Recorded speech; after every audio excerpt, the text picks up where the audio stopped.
तो friends, welcome back to my channel. मैं विवेक, आपका होस्ट। आज एक और वीडियो आपके सामने लेके आया हूँ दिल्ली की साइट सीइंग्स के बारे में। काफ़ी लोग फ़ोन करते रहते हैं कि भैया दिल्ली साइट सीइंग करना है, दिल्ली सिटी टूर करना है, तो कैसे कैसे पूरा करेंगे, कैसे कवर होगा।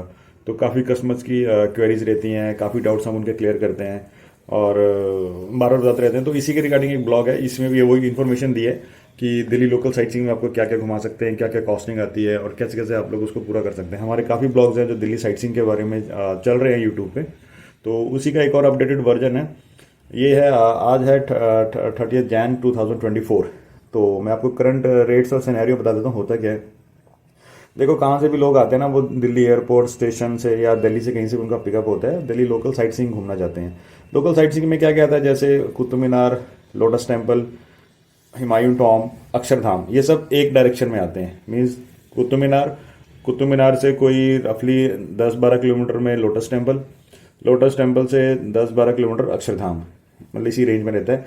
और लोटस टेम्पल से 3-4 किलोमीटर के 5 किलोमीटर रेडियस में हुमायूं टॉम। ये सब एक बेल्ट में आता है। इसी बेल्ट में अगर किसी को शॉपिंग करनी है तो एक वसंत विहार में एक मॉल आता है, बहुत अच्छा मॉल है शॉपिंग के लिए, बहुत ही बड़ा इंटरनेशनल ब्रांड है उसके अंदर। एक साकेत का सेलेक्ट सिटी मॉल आता है। मीन्स ये सब इसी बेल्ट में, मीन्स इसी बेल्ट के 5-6-7-8 किलोमीटर के रेडियस में आते हैं। दूसरा, अगर सोजनगर मार्केट आपको जाना है तो कुतुब मीनार से आप लोग डायरेक्ट सोजनगर मार्केट भी जा सकते हो।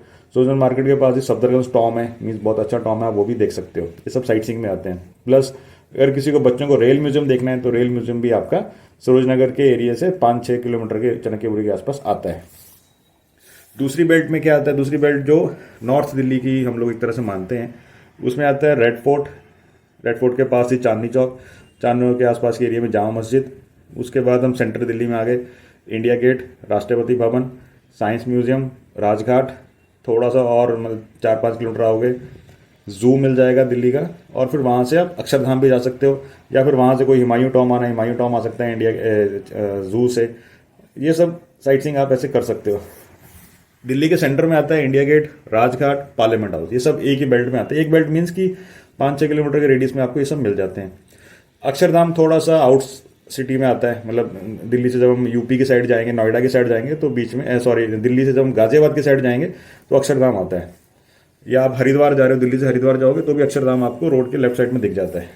और सारे मॉन्यूमेंट्स दिल्ली के मंडे को बंद रहते हैं, मैक्सिमम मंडे को बंद है। सिर्फ आई थिंक इंडिया गेट खुला होता है और एक कोई मार्केट। बाकी शॉपिंग के लिए दिल्ली में अगर अच्छी शॉपिंग करनी है, चीप, सोचनगर इज़ द बेस्ट। अच्छी शॉपिंग करो, दिल खोल के शॉपिंग करो। उसके बाद करोल बाग में आप शॉपिंग कर सकते हो। करोल बाग में आपको शूज़ हो गए, कपड़े हो गए, दुनिया भर की इलेक्ट्रॉनिक आइटम सब शोर। करोल बाग भी बहुत बड़ा है। लाजपत नगर की मार्केट भी शॉपिंग के लिए अच्छी है। तो ये 3 मार्केट अच्छी हैं। और बहुत ही सस्ता सामान चाहिए आपको तो जामा मस्जिद, चांदनी चौक चले जाओ, वहाँ सस्ता सामान मिल जाता है। तो ये शॉपिंग आप इस हिसाब से डिसाइड कर सकते हो कहाँ पे करनी है। और अब देखो, काफ़ी लोग पूछते हैं कि भैया हमारा प्लान बना दो, हमारा प्लान बना दो। ऐसा देखो, प्लान हम लोग कुछ बनाते नहीं है, हम लोग तो देखो नॉर्मली साइट सीइंग करवाते हैं। अगर किसी को प्लान करना है मीन्स, तो आप लोग अपने हिसाब से कर सकते हो कि मैं भैया मैंने ये देखा, ये नहीं देखना है, या ये देखूंगा ये नहीं देखूंगा। मीन्स कुछ हमको एक आइडिया दे दो। कुछ लोग होते हैं उनको कुछ पता है, जो फर्स्ट टाइम दिल्ली आ रहे हैं तो सोचते हैं कहाँ लो। देखो, अगर आप न्यू दिल्ली स्टेशन से आते हो या निजामुद्दीन आते हो या ओल्ड दिल्ली स्टेशन या सराय रोहिला हो गया, तो आसपास होटल जो लेना है वो अब मैक्सिमम लोग पहाड़गंज में लेते हैं, क्योंकि जो स्टेशन से आते हैं उनको पहाड़गंज से ही पता। पहाड़गंज में दुनिया भर के होटल्स है, दुनिया भर के होटल्स, अच्छे होटल्स, 3 स्टार, 2 स्टार, 1 स्टार, सब होटल्स आपको मिल जाते हैं। गेस्ट हाउस मिल जाते हैं, 1000 रुपये से रूम स्टार्ट है, 1000-1200 से अच्छे होटल्स आपको मिलना स्टार्ट हो जाते हैं।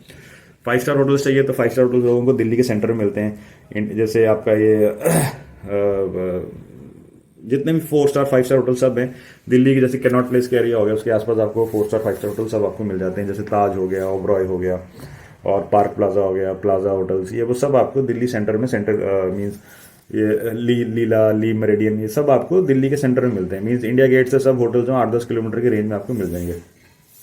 और आपको और बजट होटल चाहिए, जैसे आप फ्लाइट्स में आ रहे हो, एयरपोर्ट्स आते हैं, जैसे एयरपोर्ट दिल्ली में terminal 1, terminal T1, T2, T3, ये सब आसपास ही हैं, एयरपोर्ट के अंदर ही हैं।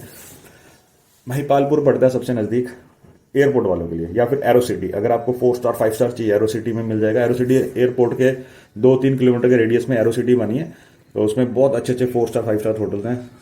मतलब आई थिंक 3000 से स्टार्ट हो जाते हैं और ऊपर तक तो बहुत बड़ी रेंज है। उसके बाद और बजट होटल चाहिए तो महिपालपुर मिल जाएगा। महिपालपुर भी एयरपोर्ट से 3-4 किलोमीटर के रेडियस में पड़ता है महिपालपुर। ये हो गया आपकी होटल्स की बात। अब होता है कि सपोज अगर आपने होटल महिपालपुर में लिया है तो आपको नियरेस्ट क्या पड़ेगा, अगर अगर फर्स्ट टाइम दिल्ली आ रहे हो साइट सीइंग करना है तो महिपालपुर से नज़दीक आपको सबसे पहले पड़ेगा कुतुब मीनार। उसके बाद फिर आप साइट सीइंग जाओगे lotus temple, Humayun tomb, Akshardham देख लिया। शाम को अक्षरधाम में लाइट शो होता है तो अक्षरधाम देखिए। उसके बाद अक्षरधाम चेकआउट करके इंडिया गेट रात को देखना, इंडिया गेट देख लो, राजघाट देख लो और फिर वापस महिपालपुर आ जाओ। अगर अगर आपका होटल है पहाड़गंज में, सपोज फर्स्ट टाइम आ रहे हो तो पहाड़गंज वालों के लिए सबसे पहले रहता है जैसे रेड फोर्ट, अगर चांदनी चौक देखना तो देख लो, बार बार से देख लो। जामा मस्जिद इंटरेस्टेड है तो ठीक है, नहीं है तो उसके बाद India Gate, Rajghat, parliament house, ये हो गया। उसके बाद फिर वहाँ से अगर आपको इंटरेस्ट है तो कुतुब मीनार देख लो और फिर लास्ट में अक्षरधाम है तो अक्षरधाम देख लो। तो मीन्स ये कि आइडिया दे दिया मैंने कि अगर आप पहाड़गंज रुके तो ये सेक्शंस आपके लिए आएंगे, अगर आप लोग महिपालपुर रुके तो ये वाला एरिया आपके लिए आएगा। अब कॉस्टिंग की बात करते हैं। जो काफ़ी लोग हमसे पूछते हैं कि भैया कॉस्ट क्या रहेगा, गाड़ी का कॉस्ट क्या है। देखो गाड़ी का कॉस्ट क्या, देखो हमारे यहाँ सीधा हम लोग मिनिमम 10 आवर्स 100 किलोमीटर्स का पैकेज देते हैं। उसका बेनिफिट ये होता है कि आप लोग आराम से टेंशन फ्री होकर घूम सकते हो।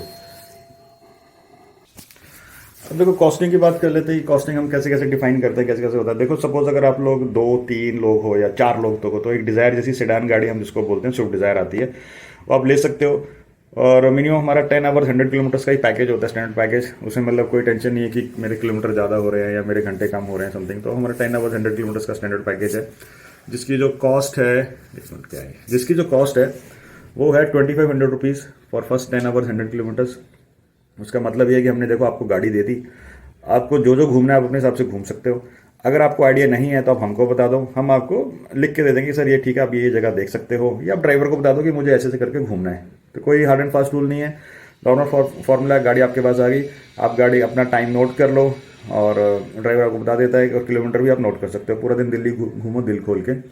अगर 10 आवर्स 100 किलोमीटर्स का 2500। अगर आपके 10 आवर्स पूरे हो गए उसका मतलब है कि आपने कुछ ज़्यादा ही घूम लिया। मीन सुबह आपने गाड़ी 9 बजे ली है तो 9 से 10, 11, 12, 1, 2, 3, 4, 5, 6, 7 बजे तक आपके 10 घंटे हो गए। आप अभी भी घूम रहे हो या अभी भी आपका मन है कि हमने लंच डिनर करना है या कुछ रात को 9-10 बजते हैं, तो जितने भी 10 के बाद एक्स्ट्रा घंटे होते हैं वो 200 रुपीज़ एक्स्ट्रा चार्ज हम लेते हैं पर आवर का। ये एक बात। दूसरा, अगर 100 किलोमीटर पूरे हो गए कि सुबह गाड़ी आपके पास आई थी, ड्राइवर ने रीडिंग 0 कर दिया तो 0 से स्टार्ट किया था, पूरा दिन घूमते घूमते रात को होटल पहुंचते किलोमीटर हो गए 120 किलोमीटर, ठीक है। तो 20 किलोमीटर का एक्स्ट्रा किलोमीटर को 11 या 12 रुपये हम लोग चार्ज करते हैं, डिपेंड करता है सीजन टू सीजन। रात को भी अगर आप गाड़ी चल रही है कि रात को 8, देखो विंटर्स में 8 बजे के बाद होता है और गर्मियों में 9 बजे के बाद होता क्या, 8 बजे का ड्राइवर को 200 रुपीज़ नाइट देनी है। उसका मतलब है कभी कभी ऐसा होता है कि रात को गाड़ी 11-12 बजे तक फ्री होती है। रात को मान लो किसी शादी के इवेंट में गई है गाड़ी, कहीं भी गाड़ी ले लो, चाहे दिल्ली लोकल के लिए लो, चाहे किसी शादी के फंक्शन में जाने को ले लो, रात को अगर 11-12 बज गए जो भी है तो ड्राइवर को नाइट तो बनती है।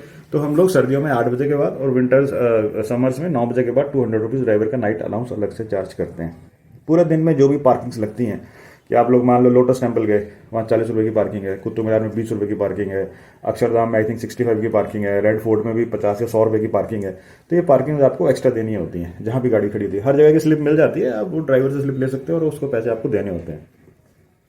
ये हो गया एक बात। अब सपोज कर लो आप लोग ज़्यादा हो, 5 या 6 लोग हो, तो उसमें मिलती है मारुति की एर्टिगा गाड़ियाँ जो दिल्ली लोकल के लिए साइट सीइंग के लिए बेस्ट हैं। एर्टिगा का रेट है 10 आवर्स 100 किलोमीटर्स का 3000 रुपीज़। अगर 10 घंटे पूरे हो गए तो एक्स्ट्रा आवर का 200, और अगर आपके 100 किलोमीटर्स पूरे हो गए तो एक्स्ट्रा किलोमीटर का 14 रुपये हम लोग चार्ज करते हैं। रात को वही 8 बजे के बाद 200 रुपीज़ ड्राइवर नाइट, और समर्स में हो तो 9 PM के बाद 200 रुपीज़ ड्राइवर नाइट हम लोग अलग से लेते हैं। इसमें देखो और एक चीज़ और क्या होता है कि किलोमीटर हम लोग वैसे तो अगर आपका पहाड़गंज से पिकअप है तो पहाड़गंज से पहाड़गंज ही किलोमीटर्स काउंट करते हैं, टाइम भी। काफ़ी कंपनीज क्या करती हैं, वो जैसे ऑफिस से भेजेंगी, जैसे मान लो उन्होंने आपको बोला कि सर मेरा ऑफिस जो है ना 15 किलोमीटर दूर है, जो लोकल टैक्सी वाले होते हैं कि भैया मेरा ऑफिस 20 किलोमीटर दूर है, ऑफिस से आपके घर तक आएगी, मतलब होटल तक आएगी तो किलोमीटर चार्ज करूंगा, टाइम चार्ज करूंगा, जब गाड़ी आपको यहाँ छोड़ देगी वापस होटल आएगी तो हम वो भी चार्ज करेंगे। उसको बोलते हैं गैरेज टू गैरेज। हमारे यहाँ वैसा नहीं होता। हमारे यहाँ देखो सिंपल फॉर्मूला है कि अगर आपने पिकअप रेलवे स्टेशन से किया है, पूरा दिन दिल्ली घूमो, शाम को आप गाड़ी एयरपोर्ट पर छोड़ रहे हो तो एयरपोर्ट पर मीटर क्लोज, या होटल में छोड़ रहे हो दिल्ली के अंदर, मतलब दिल्ली में लोकल दिल्ली में अगर छोड़ रहे हो तो उसी के अंदर वो इंक्लूड होता है। आउटस्कर्ट्स हम किसको मानते हैं, जैसे द्वारका हो गया, नजफगढ़ हो गया, रोहिणी हो गया, ये हमारे लिए आउट के एरिया हैं। तो इसमें क्या होता है कि सपोज आपने पिकअप दिल्ली से किया है, लोकल घूमा, शाम को गाड़ी आप नजफगढ़ द्वारका में छोड़ते हो तो ड्राइवर क्या करेगा, वहां से फिर किलोमीटर जहां से स्टार्ट किया था वहां तक के जोड़ेगा, ऑफिस के नहीं पर जहां से स्टार्ट किया था। तो कोशिश करते हैं कि हमें एक रेंज के अंदर रहे गाड़ी। रेंज हमारा यही है कि एयरपोर्ट एयरपोर्ट से करोल बाग, पहाड़गंज, और पहाड़गंज से new Delhi station, south Delhi, तो ये हमारी एक रेंज है। इसमें क्या है कि यहाँ से स्टार्ट करो वहाँ छोड़ो, कोई दिक्कत नहीं। बट पिकअप अगर द्वारका से पिकअप है, आप समझ गए कि किसी को कोई फोन करता है द्वारका से एक बार रोहिणी से पिकअप है, दिल्ली लोकल साइट सीइंग करना है और शाम को घूम फिर के द्वारका ही छोड़ना है, तो उस केस में क्या है, फिर हमारे जो किलोमीटर वो फिर ऑफिस चलते हैं, वो हम लोग महिपालपुर से काउंट करते हैं। अब मान लो कि महिपालपुर से गाड़ी द्वारका जाएगी तो वो किलोमीटर इंक्लूड करेंगे, प्लस गाड़ी द्वारका छोड़ेगी वापस महिपालपुर तो वो भी इंक्लूड करेंगे। तो ये जो साइट सीइंग के जो है ये मैक्सिमम टूरिस्ट के लिए होते हैं, जो टूरिस्ट एयरपोर्ट से आते हैं, रेलवे स्टेशन से आते हैं, तो उनके लिए ये प्राइस रहता है, उनको ये सफिशिएंट समझ में आ जाता है। बट कोई दिल्ली लोकल है जिसका द्वारका रोहिणी से पिकअप है, तो फिर हम वो garage to garage Mahipalpur to Mahipalpur लेना पड़ता है। ये है। बाकी पूरा कोई भी आपको गाड़ी चाहिए मीन्स साइट सीइंग, अगर देखो आप 7 लोग हो 8 लोग हो, अगर आप 7 लोग में ऐसा है कि जैसे 6 बड़े हैं और एक बच्चा है 4 5 6 7 8 साल का, तो एर्टिगा में आराम से हो जाता है। बट अगर आप 7 अडल्ट हो या 8 लोग हो या 9 लोग हो, तो फिर उसके लिए या तो टेम्पो ट्रेलर लेना पड़ेगा। अब टेम्पो ट्रेलर का भी देखना पड़ता है कि दिल्ली में उस टाइम पे अलाउड है नहीं है, कहीं कहीं टेम्पोज की नॉन एंट्री भी होती है। तो हम कस्टमर्स को एडवाइस करते हैं कि अब 2 गाड़ी ले लो, जैसे 2 डिज़ायर ले लो जिसमें एक गाड़ी में 4 लोग आते हैं, 2 में 8 आ जाएंगे। कोई भी आपको गाड़ी बुक करनी है, बुकिंग हमेशा आपको ये याद रखना है कि ट्रिप से पहले गाड़ी बुक करनी है, मीन्स एटलीस्ट 2-3 दिन पहले आप बुक कर लो। और अगर आपको श्योर है कि आपने इस डेट को आना है तो पहले ही बुक करके रख लो अपनी गाड़ी को। उसमें सही रहता है कि हम अच्छी गाड़ी, अच्छा ड्राइवर पहले से अलॉट करके देते हैं। करंट डेट में गाड़ी नहीं दे पाते तो उसका मतलब है कि सपोज आपने सुबह सुबह हमारा वीडियो देखा, हमारा ब्लॉग देखा, और आप बोल दो कि भैया मैं आ गया हूँ, मुझे गाड़ी दे दो, तो हम नहीं दे पाते। वो बड़ा मुश्किल होता है क्योंकि सब गाड़ियाँ डिस्पैच पे लग चुकी होती हैं और एकदम से गाड़ी भेजना बहुत मुश्किल होता है, और वो बहुत हेक्टिक रहता है, बहुत जल्दबाजी होती है कि फटाफट क्लाइंट ने फोन किया, ड्राइवर को तैयार करो, गाड़ी भेजो, बीच में गाड़ी लेट हो जाती है तो कस्टमर फोन कर देता, भैया गाड़ी कहाँ है कहाँ है कहाँ है। तो इस चक्कर में नहीं पड़ते करंट डेट की, हम लोग लोकल की बुकिंग नहीं उठाते। अगर दिल्ली से बाहर जाना है तो बुकिंग मिल जाएगी, गाड़ी मिल जाएगी, पर लोकल में नहीं देते, इसलिए पहले बुक करके रखो। बुकिंग का प्रोसेस भी सिंपल है। एक आपको अपना आईडी प्रूफ देना है, जैसे आधार कार्ड, वोटर लाइसेंस, पासपोर्ट, कुछ भी चलेगा, पैन कार्ड हमें नहीं चाहिए। दूसरा एक आपका लोकेशन, होटल से पिकअप है तो होटल का नाम, एड्रेस, लोकेशन, एयरपोर्ट से है तो फ्लाइट डिटेल्स, रेलवे स्टेशन से तो मतलब टिकट चाहिए होता है ट्रेन का, मतलब प्रूफ की कहाँ से पिकअप है। और 1000 रुपीज़ एडवांस पेमेंट करना है अगर आप एक गाड़ी बुक कर रहे हो। मान लो आपने डिज़ायर बुक किया है, 2500 रुपये उसका रेट है, तो 1000 आपको एडवांस पे करना है बुकिंग के लिए, कि ताकि हमको श्योर हो जाए कि कस्टमर आ रहा है, कस्टमर ने पेमेंट किया है। वो आप पेटीएम, गूगल पे, फोन पे के थ्रू कर सकते हो। बैलेंस पेमेंट जो है ड्यूरिंग द ट्रिप आप गाड़ी में कर सकते हो या ऑनलाइन भी कर सकते हो। और गाड़ी का नंबर जो भी होता है, सपोज आपको कल गाड़ी चाहिए तो आज शाम को 5 6 7 बजे तक आपको ड्राइवर गाड़ी नंबर आपको मिल जाता है। और बुकिंग आप कर सकते हो, जब मर्जी करो, बेफिक्र होकर बुकिंग करो। एंड उम्मीद करता हूँ आपको हमारे ब्लॉग पसंद आया होगा। सो ये ब्लॉग था हमारा दिल्ली लोकल सिटी टूर्स के बारे में, दिल्ली साइट सीइंग के बारे में। जो टूरिस्ट फॉरनर्स आते हैं तो वो हमसे गाड़ियाँ लेते हैं, तो ये उनके लिए हेल्प के लिए ब्लॉग था।